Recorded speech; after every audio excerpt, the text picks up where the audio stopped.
Olá, bem-vindos a mais um vídeo aqui do meu canal e hoje vamos falar de livros, né? Eu tô com uma proposta aqui de vídeo, não é inovadora, já vi em outros canais, por exemplo, mas eu acho que é interessante até porque tem um certo momento que quando a gente tá ali na finalização de um livro e você pensa, qual a próxima leitura que eu vou fazer? Para quem já tem bastante livro em casa, você fica meio que na dúvida, né? Você vai ali fazendo aquela famosa piriguetagem literária, onde você vai ali pegando um pouquinho de cada coisa, e aí nessa troca de livros ali você vai fazer o quê?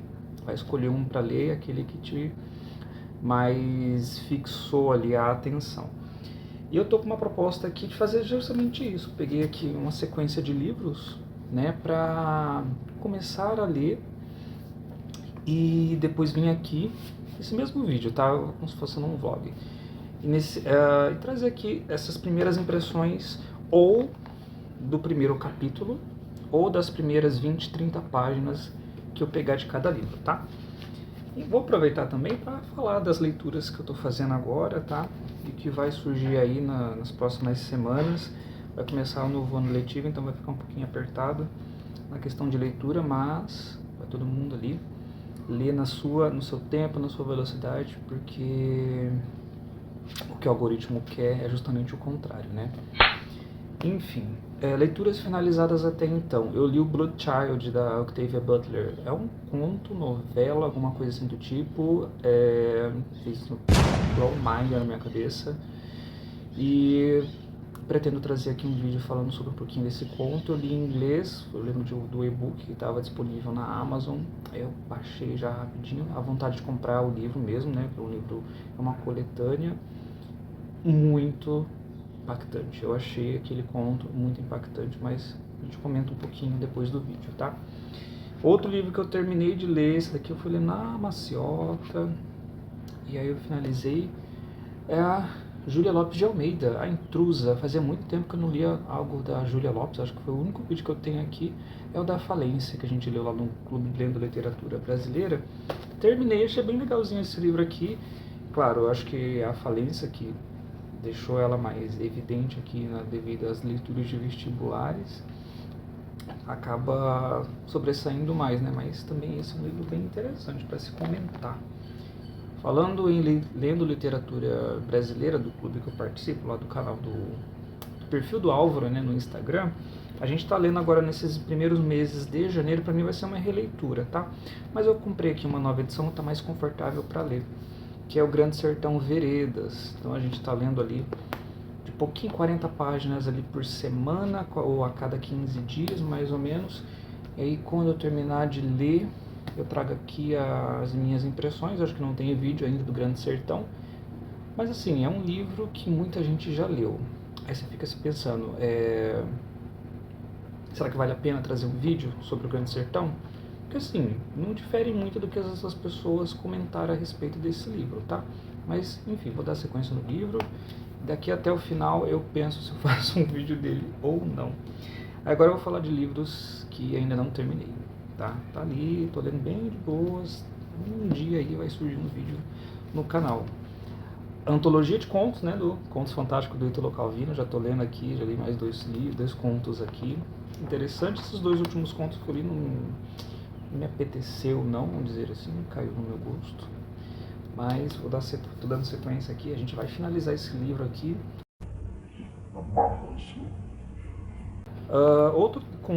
Outro livro de conto que eu peguei para ler, eu li um conto só até então, mas eu tô deixando aqui de lado, uma hora eu pego para finalizar. É o livro do Gabriel Garcia Marques, esse livro que eu achei no sebo, né, com título grande, A Incrível e Triste História de Cândida Herêndida e Sua Avó Desalmada. Realismo mágico aqui, interessante. Outro livro que eu também andei aí chafurdando um pouquinho, fui lendo como que não quer nada, mas para mim se tratava de uma releitura. Fazia muito tempo que eu não tinha lido e agora eu resolvi pegar para ler. Tô quase terminando, que é A Balada do Café Triste e Outras Histórias da Carson McCullers. Eu lembro que eu li só o primeiro conto barra novela desse livro aqui, não dei sequência. Mas os outros contos não estão me chamando muita atenção não. Já A Balada do Café Triste, né, que é o primeiro que abre esse livro aqui, é muito interessante e também tem uma boa margem para discussão ali. outro livro que eu comecei a ler, eu não sei, eu tô com sentimentos conflitantes a respeito, não do livro em si, mas da própria autora, né? A cada lida que a gente dá aqui nesse livro, a gente fica pensando sobre aquele dilema de separar o autor da obra, se é possível ou não. Eu andei lendo outras coisas também, em outros vídeos aqui no YouTube a respeito dessa mesma temática, da autora também, procurando algum material na internet. A gente fica se pensando sobre isso. Mas de quem eu estou falando? Da Mary Zimmer Bradley, né? Para quem não sabe, ela é uma autora bem problemática aí, e ela não tem um currículo muito bom na história de vida dela. Porém, ela deixou obras que marcaram muito, né? Muitos leitores. Por exemplo, As Brumas de Avalon. Eu li aquele livro, eu lembro de ter gostado muito. É um livro que eu quero ter na minha coleção, porque é um livro interessante. E eu estou lendo aqui o The Fall of Atlantis. Né? É um livro em inglês que eu achei no sebo. Ele, aqui no Brasil, ele é dividido em 2 volumes, né? Da Teia da Luz e a Teia da Escuridão, porque aqui está escrito em inglês, Web of Light e Web of Darkness. Aqui ele tá os 2 juntos. Aí eu tô lendo assim bem na maciota, ali só os 4 primeiros capítulos, 3 primeiros capítulos, bem de boa, mas você fica pensando, né, como a gente consegue separar o autor da obra. Aí, enfim, vou pensar a respeito, vou dar sequência, e aí depois eu comento com vocês. E agora eu vou trazer também os livros que eu também me proponho a ler pelo menos 20 páginas e comentar aqui nesse vídeo na sequência. Essa seleção de livros que eu fiz aqui, eu quis pegar uma temática, são livros que a gente encontra facilmente em sebos. A gente está ali, eu adoro frequentar sebos e a gente encontra com muita facilidade, a gente acaba deixando o livro devido à edição, alguma coisa do tipo, e aí lançam no nosso mercado editorial um livro que tem uma edição maravilhosa, a capa dura, tal, e não chama a atenção, mas esse livro aqui passou batida no sebo porque a capa era tão bem ruim, né? A gente também temos que repensar nossos consumismos sobre livros. E aí eu falei, não, vou pegar esses livros aqui que eu comprei em sebo e vou ler, começar a ler, dar um capítulo, 20 páginas, e aí depois trazer aqui o que eu encontrei. Aí eu vou dando sequência até o final do ano, né? Aí mais pra frente eu também posso pegar mais 5 livros, 6 livros, fazer sobre outra temática, enfim. Vamos ver. Vou colocar aqui uma ordem cronológica mais ou menos, tá? O primeiro livro que eu separei foi O Amor de Perdição, do Camilo Castelo Branco. Do Camilo Castelo Branco eu lembro de ter começado, não sei se eu terminei, o Brasa de Chip Barra Funda. Faz tempo. E aí, vamos ver aqui, vou ler. Vamos ver o que eu vou achar nessas primeiras páginas aqui. Romanção, hein? Lá pelo romantismo. Romantismo barra realismo, né? O que diz aqui na contracapa. Um Machado de Assis, A Mão e a Luva. Né? Tô dando sequência aí nos romances de Machado de Assis para ver se eu consigo terminá-los. Aqui diz que apresenta elementos que caracterizam romances realistas, apesar, né, pertence à fase romântica do autor. Da fase romântica eu só li Helena, lembro de ter gostado muito daquele livro, então vou ler aqui pelo menos um capítulo, 20 páginas, trago aqui do que achei. Entramos no realismo, vamos aí, realismo barra naturalismo. Júlio Ribeiro, A Carne. Eu lembro de ter feito o meu TCC sobre o Bom Crioulo e, claro, lendo sobre obras naturalistas, né, resvalei aqui no Júlio Ribeiro, que também é um grande expoente desse período literário. Então tenho aqui na minha coleção, vamos ver o que pretende ter esse livro aqui, que eu não faço ideia. Por falar em Adolfo Caminha, eu tenho mais um livro do autor aqui, que eu pretendo também ver se eu consigo ler, que é A Normalista, do Adolfo Caminha. Eu já tenho o vídeo do Bom Crioulo, agora vou ler aqui A Normalista. Eu adoro essa ediçãozinha aqui antiga, super confortável para ler, o tamanho da letra também, ela é bem confortável. Vamos ver o que eu vou achar desse livro. Agora, vindo um pouco mais para a nossa contemporaneidade, um Luiz Fernando Veríssimo. Eu lembro só ter lido aquelas crônicas do Luiz Fernando Veríssimo, nunca peguei outro tipo de livro para ler. Eu tenho aqui o Clube dos Anjos, né, sobre essa coleção Plenos Pecados.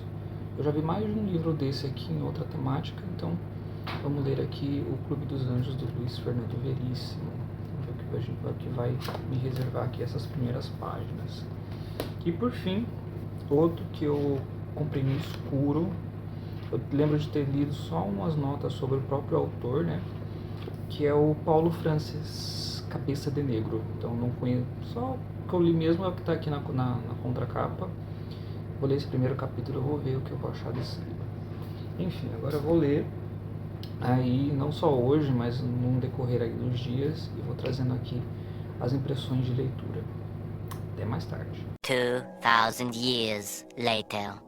Eu acho que depois de praticamente umas 2 semanas eu estou de volta aqui com as leituras. O ano letivo começou, então a gente acaba ficando um pouquinho soterrado, né, nas leituras que a gente faz por fruição. Mas como eu falei, eu li aqui os inícios dos livros que eu pretendia. Alguns são interessantes, outros nem tantos, tá? Eu vou pegar aqui na ordem aleatória, não significa que foi na ordem que eu apresentei a leitura, tá? Vou começar aqui pelo Paulo Francis, Cabeça de Negro. Esse eu acho que foi o que eu menos gostei, pelo menos até esse momento. Lendo um pouquinho aqui, a gente vai se dar com um jornalista e que ele tá com um caso com uma mulher que é casada. E aí nesse ali, só o primeiro capítulo mesmo, há uma morte no apartamento referente a um negro, mas aí a gente já vê, né, a questão da racialização somente da parte do negro, e que essa morte ainda vai ser investigada por um policial, detetive que está ali no local. Eu descobri, pesquisando sobre esse livro, que isso aqui se trata de um segundo volume. O Paulo, vou colocar esse livro desse lado. O Paulo, ele escreveu um outro livro antecessor a esse, com o mesmo personagem, né, só que acho que é a Cabeça de Papel. E aí eu não sabia. Essa aqui se trata então de uma sequência, né? Agora eu não sei se é uma sequência, digamos assim, independente, que você pode ler a qualquer momento, e não precisar resgatar um pouquinho ali do que aconteceu no anterior. Como a gente trata de um personagem que apareceu lá, e o pano de fundo é a ditadura aqui do Brasil também, eu fiquei meio assim de tentar pegar o primeiro livro para começar a ler e depois continuar nesse daqui, tá? E o modo que ele é escrito não é um modo assim que eu gostei muito, tá? Mas eu acredito que é pela falta de afinidade com a leitura, né? Como é o primeiro livro que eu leio do Paulo Francis, então acaba acontecendo esse tipo de impressão. Quem sabe mais para frente a gente acaba acostumando, né, com o modo que ele coloca aqui a história, o modo que ele narra, etc. O próximo livro aqui vai ser A Carne, do Júlio Ribeiro. Esse eu achei interessante e eu fiquei um pouquinho instigado para a leitura. A gente vai conhecer aqui a Lenita, que é o apelido de Helena, né, Helena Matoso. Ela é essa jovem que perde o pai, e o pai deixou uma boa quantidade de uma herança para ela, né? E deu muita instrução para ela. Então chega um momento aqui, eu li 3 capítulos desse livro aqui, porque os capítulos são bem curtinhos. Chega um momento aqui que ele fica até preocupado com ela sobre a questão do casamento, né? Gente, a gente está lidando com um livro ali do século XIX. E aí ele fica preocupado com o casamento, se ela pretende casar, e ela ali recebe uma boa instrução sobre várias matérias e tal. E ela fala que ela não está nem um pouco preocupada com o casamento desde então. O que ela quer é ali continuar os estudos dela e tal. Só que aí, com o advento do falecimento do pai dela, ela é passada para um outro tutor, que é colega do pai, assim, né, alguma coisa do tipo. E aí, é o que ela tem nessa passagem, ela tem um grande luto pela perda do pai, ela fica um pouco doente, quase anêmica, digamos assim, e ela tem uma reviravolta. Nesse terceiro capítulo, ela já começa a ser instigada pelas questões da carne, vamos dizer assim, né? Há uma tensão ali sexual beirando a personagem como um todo, e aí passa a impressão de que ela começa a perceber sobre essa importância de relacionamento, alguma coisa que ela não dava a mínima antigamente, ela só focava nos estudos. Então, no decorrer da história, eu não faço a menor ideia do que pode acontecer. Não, estou procurando ler o menos possível sobre resenhas a respeito do livro, até mesmo aqui na contracapa. Se bem que não fala muita coisa, mas outras resenhas pela internet, mundo afora, eu tô procurando o mínimo de saber para mim ser pego de surpresa. Esse aqui eu já achei um pouquinho mais interessante. Gravar vídeo pela luz do dia é isso, né? Sol que vem, sol que vai, e assim a gente vai vivendo. Outro livro que eu peguei aqui foi O Amor de Perdição, do Camilo Castelo Branco. Esse eu também achei interessante. E tem como base de fundo o Romeu e Julieta. Então o que você pode encarar aqui é possivelmente a história de duas personagens de famílias distintas e que eles vão se gostar. Só que aqui, lendo as introduções que o próprio autor faz aqui, né, os prefácios, ele coloca prefácios escritos em tempos bem diferentes da vida dele, ele não dava nada muito por esse livro, não. E eu não sabia que o Camilo Castelo Branco era muito prolífico de escrever várias histórias. E aqui ele vai contar um pouquinho, como se fosse uma coisa muito autobiográfica, né? Eu achei bem interessante. É um linguajar diferente, tem um teor engraçado aqui. A gente conhece aqui o Domingos Botelho, né? Que é esse pai que casa com uma moça bem bonita. E aí mostra que ele tem alguns filhos e cada filho vai ser diferente, né? Tem um filho que ele é mais centrado, mais pragmático nas coisas, tem outro que é um bom vivan, vai causar várias coisas. E é esse filho que é bom vivan, que é o Simão Botelho, que eu acho que vai desenrolar aqui a história. Eu li cerca de 3 capítulos, não, parei no capítulo 3, parei aqui na página 36. Eu achei interessante, pretendo dar sequência assim. E como é aquela romanção, né? É dito aqui que romanção pode ser um romanção, aquele escrachado bem, digamos assim, o sofrimento do jovem Werther, né? De chorar ali, de sofrer, de chorar, que pode ser, na época foi escrito como um grande romanção, e pra gente, a gente, na contemporaneidade, pode até soar como engraçado também. Mas eu achei interessante, logo dou sequência nesse livro aqui. No livro, por falar em Sofrimento do Jovem Werther, A Mão e a Luva aqui do Machado. Aqui a gente vai acompanhar, pelo menos nesse início aqui, eu li 3 ou 2 capítulos, fui 2 capítulos. O Estevão e o Luiz, eles estão conversando e o Estevão está falando para o amigo dele sobre uma menina que ele gosta muito, que é a Guiomar. E ele fala dessa menina com grande paixão, só que ela fez um negócio que ele não gostou tanto. E aí começou ali a sofrência toda dele. Do porquê, deixa eu anotado aqui. Eles estavam ali se conhecendo, esse Estevão e a Guiomar. E aí o Estevão ia para São Paulo. E parece que ele pretendia escrever cartas para ela e ela não deu a mínima para isso, né? Ó. Pedindo-lhe em câmbio que uma vez ao menos escrevesse. Guiomar franziu a testa e fitou nele o seu magnífico par de olhos castanho, com tanta irritação e dignidade que o pobre rapaz ficou atônito e perplexo. Esqueça-se disso, depois ela disse. Ou seja, ele queria muito continuar a conversa por ele por cartas. Olha, né? Hoje em dia, quem conversa por carta hoje em dia? E ela esqueça-se disso, e isso foi o fim da carreira para ele já ficou pensando um monte de coisa. E o amigo dele, o Luiz, falando assim, não, esqueça-se disso, tal, não é bem assim. O Luiz já era mais pé no chão. E o Estevão vai para São Paulo, lá faz as suas coisas lá que eu tenho que fazer, né, seus estudos. Depois ele volta. E no capítulo que eu parei aqui, ele tá numa festa, num teatro, se não me engano, junto com o Luiz, de novo. E aí passa uma moça e cumprimenta o Luiz. Só que não é descrito quem é essa moça aqui. Apenas mostra que é uma moça bonita, tal, ali, e passa sem descrição nenhuma. Aí o Estevão, outra hora, reconhece que essa moça é a mesma que é vizinha do Luiz, só que não sabe quem é. E ele termina o capítulo 2, avistando essa moça e criando aquele ar de mistério, sabe? De quem seria. Erguia-se Estevão de toda a sua estatura elevada e gentil para ver melhor aquela desconhecida vizinha que devia ser a força a que Luiz Alves cumprimentara no teatro. Acteon, cristão e modesto, não surpreendia Diana no banho, mas ao sair dele. Todavia não palpitava menos de comoção e curiosidade. O roupão ia andando. Esse Acteon aqui é uma referência à mitologia que tem aqui na nota de rodapé. Acteon tebano, caçador tebano que ao surpreender Diana, a deusa dos bosques e das caças, no banho, foi transformado por ela num veado e em seguida devorado por seus próprios cães. Então já faz uma referência aqui ao cara que olhou para onde não deveria olhar.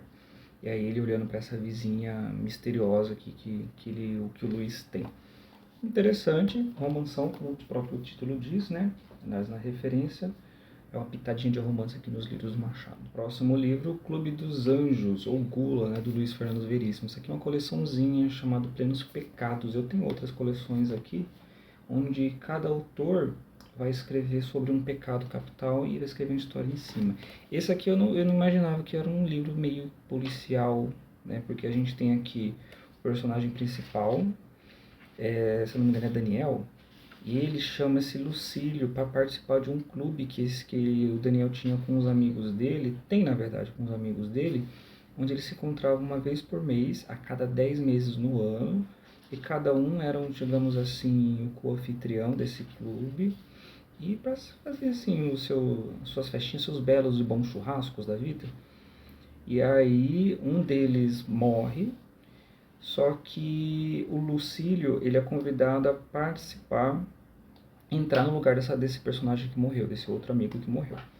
Só que acontece o seguinte, a gente já entra na história sabendo, Lucídio, né, tá? A gente já entra na história sabendo que toda a galera do grupo morreu. Só ficou quem? O próprio Daniel, que está narrando a história aqui, e o Lucídio.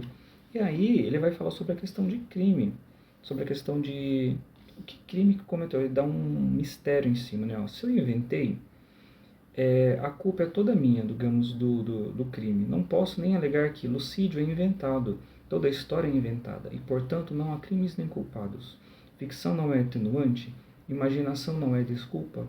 Todos nós matamos em pensamento, mas só o autor, esse monstro, põe seus crimes no papel e os publica. Se não matei meus nobres confrades e irmãos em obsessão, sou culpado da ficção de tê-los matado.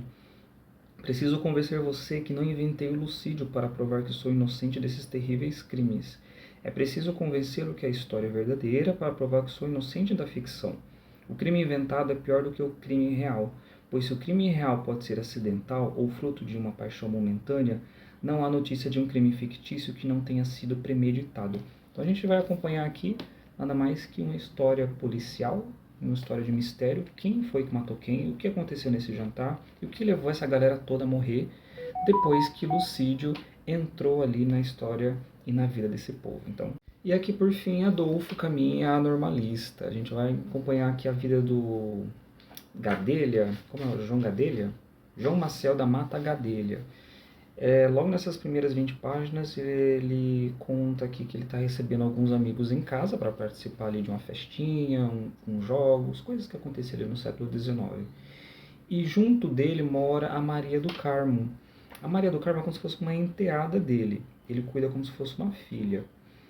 E é dito aqui que ele trata ela como a menina dos seus olhos, né? Na página 19 ele coloca: a sua grande paixão, o seu fraco, era Maria do Carmo, a menina dos seus olhos, a afilhadinha. Queria um bem extraordinário à rapariga e tratava-a com carinho lânguido de amante apaixonado no supremo grau de amor incondicional. Achei estranho uma passagem que logo no final ele vai colocar assim, ó: criara desde pequena, era como se fosse pai. Tinha direito sobre ela, podia mesmo beijá-la, sem malícias, já se deixa ver, nas faces, na testa, nos braços e até porque não na boca. Deixa estranho, né? E aí o que acontece? Ele vai notando que tem um convidado ali que acaba olhando para Maria do Carmo de uma maneira diferente também. E a gente percebe uma pontinha ali de ciúme do João Gadelha com essa atitude. Vamos ver no que vai se desenrolar essa aqui a história. Então a gente vai acompanhar aqui mais algumas coisas a respeito das, como é que fala? Época do naturalismo, a época do realismo praticamente, então a gente vai acompanhar como se fosse um experimento social, coisas que hoje na contemporaneidade a gente encara como um amor livre, mas na época era muito tabu, né? Então, interessante, me deixou bem mal motivado, e essa ediçãozinha aqui é muito confortável para ler. A diagramação dela é boa, né? As letras são grandes, a margem aqui tranquila. Vamos ver. Aí vou dar sequência na leitura dos livros. Então esses aqui foram, né, os meus experimentos que eu fiz aqui de leituras de livro que a gente pode ali encontrar facilmente em sebo, né? Mais para frente eu faço outra experimentação com outros tipos de livro, com outras temáticas. Se você tiver alguma sugestão de temáticas de livros que a gente possa fazer pode deixar aí na caixa de comentários, eu vou ler todos. Estava pensando em fazer sobre autoras negras, autores LGBTs, temáticas LGBTs, enfim, temáticas indígenas. Seria bem interessante a gente experimentar vários livros aqui, fazer nossa periguetagem aqui. E aí o que acontece? Eu vou lendo aqui, não tem uma ordem específica, não tem um prazo específico para ler esses livros, foi somente um experimento para ter o primeiro contato sobre esses livros aqui e deixar aqui o relato com vocês. E sim, né, me deixou mais ainda animado para ler esses livros aqui. Se você gostou do vídeo, curta, se inscreva no canal. Conforme for liberando aqui tempo e espaço, né, na nossa vida, na nossa correria, os vídeos vão saindo aqui no canal. Até a próxima.